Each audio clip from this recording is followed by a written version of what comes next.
everyone, it's Marky. Today I just wanted to tell you about this Fabspace laundry hamper. This is the 75-liter size. They do come in different sizes.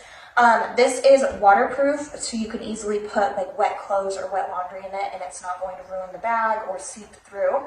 It does have aluminum handles, as you can see, and they are actually coated on the top with this soft grippy material, so really easy to carry. I love that the handles are big, so you can carry it with your arm if you wanted.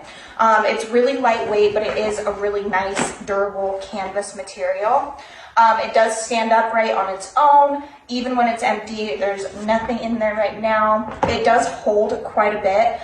This will hold at least a couple loads of laundry for me, so it's really, really convenient that it has the handles and you can easily carry that much clothing. Also great for like storing blankets, things like that. I think it would be perfect for maybe a dorm room. I just really like it. I think the design is pretty.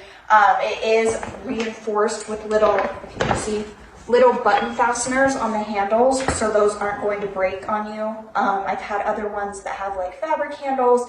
They always seem to snap, so I love that this has really heavy duty, nice handles. So if you are looking for a laundry hamper that is going to stay really nice, it's not going to get grimy from wet clothes, and then it's also really easy and really portable, I think this would be a great choice. So I hope this was helpful. Thank you.